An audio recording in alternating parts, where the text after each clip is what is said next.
This week, how to pay for someone else to stuff knowledge inside of your kid's empty brain. We're talking RESPs Part 1. How they work, why they are so incredible, and how you can maximize their benefits. Let's do it.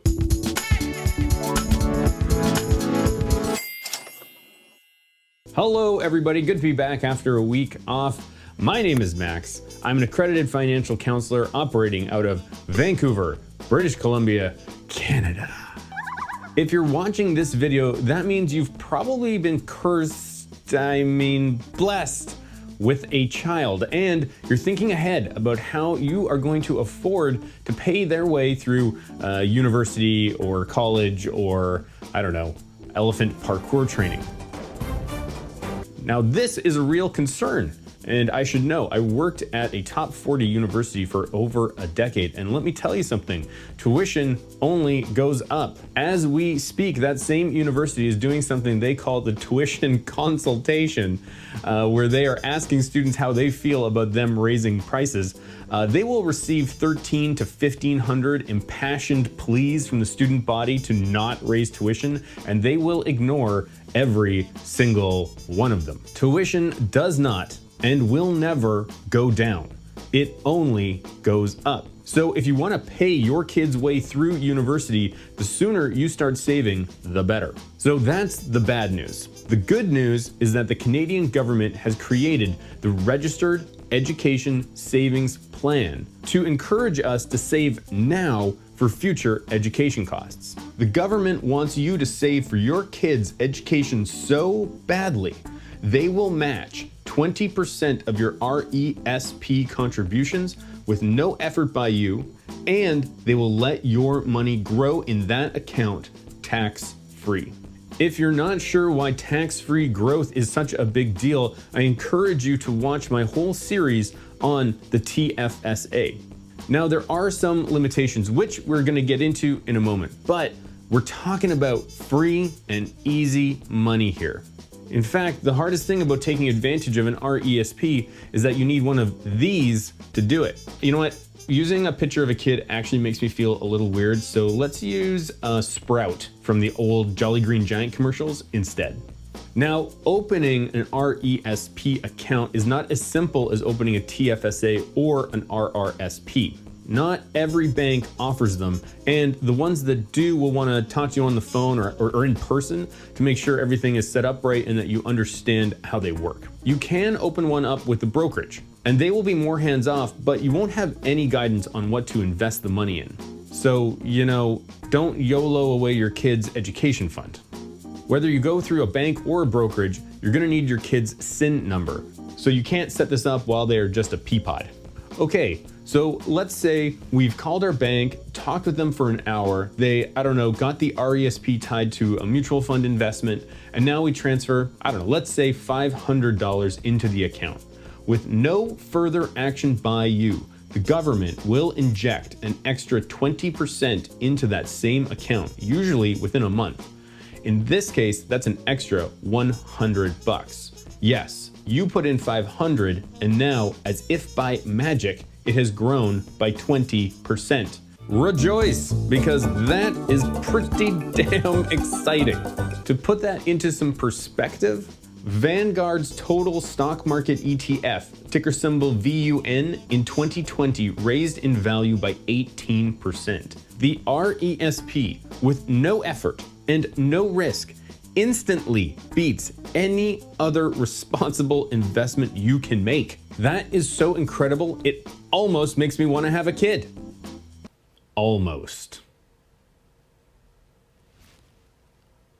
Now, before you transfer every dollar you have to your name into an RESP, there are some limitations that you need to know about. The government contribution will max out at $500 to $600 per year, depending on your income, and there's a lifetime maximum of $7,200. Also, because RESP contributions grow tax-free, the government sets a $50,000 lifetime contribution limit that is tied to the beneficiary.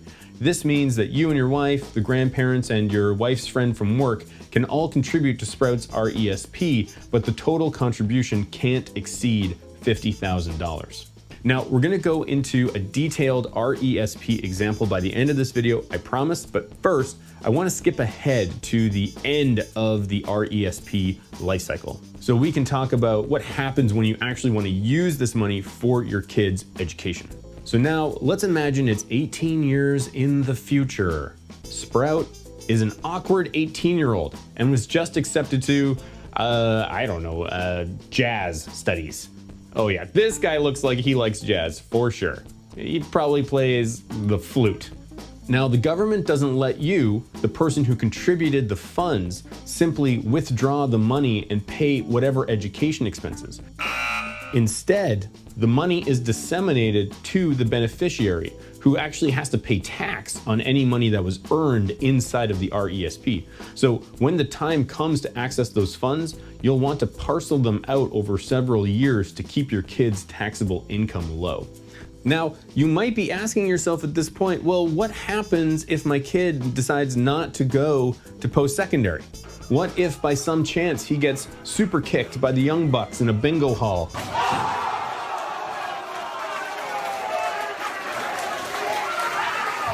And is inspired towards a glorious career in the dark arts of professional wrestling?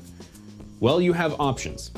You can either leave the RESP open, let the money in there slowly compound and hope that your kid comes to their senses. You can transfer the money to another beneficiary. If the account has been open for more than 10 years and the beneficiary is over the age of 21, you can transfer the money into your RRSP if you have room. Or worst case scenario, if the account has been open for more than 10 years and the beneficiary is over 31, you can close the plan, get your contributions back, send the government money back to the government, and pay taxes and a 20% penalty on any earnings. That would be rough. So as you can see, we're quite restricted with what we can do with money once it's inside of an RESP. It's important to proceed with measured enthusiasm so that you don't accidentally lock up more money than you need to and inadvertently pay a price down the road. Next, we're gonna walk through an RESP from start to finish, but first I wanna take a moment to just encourage you to hit the subscribe button. We put out new content every week. Also, if you found this video valuable, if you think that other people will find value in this video, please hit the like button. That tells YouTube that other people should check this video out. If you're already a subscriber, if you are a commenter, if you like the video, thank you so much. I really appreciate the support and inspires me to keep going. That's it, back to the vid. Okay, so let's follow an RESP life cycle from start to finish. All right, I'm already bored of Sprout, so meet your new son, the Sugar Smack Frog. Let's imagine when he was first born, you called up your bank and you set up an RESP. Within that RESP, you are going to use your contributions to purchase an even-handed mutual fund that we will say will earn you a conservative 5% return annually. In year one, we contribute precisely $2,500. Why? Because that will result in the maximum 20% contribution from the government of $500. Now we've got $3,000, and because that's invested, it grows by 5%. So at the end of the year, we've contributed $2,500, but we end with $3,150. We are going to repeat this process every year for the next 14 years. After 14 years, our son is now an awkward teen, and our RESP is sitting at $61,735.69.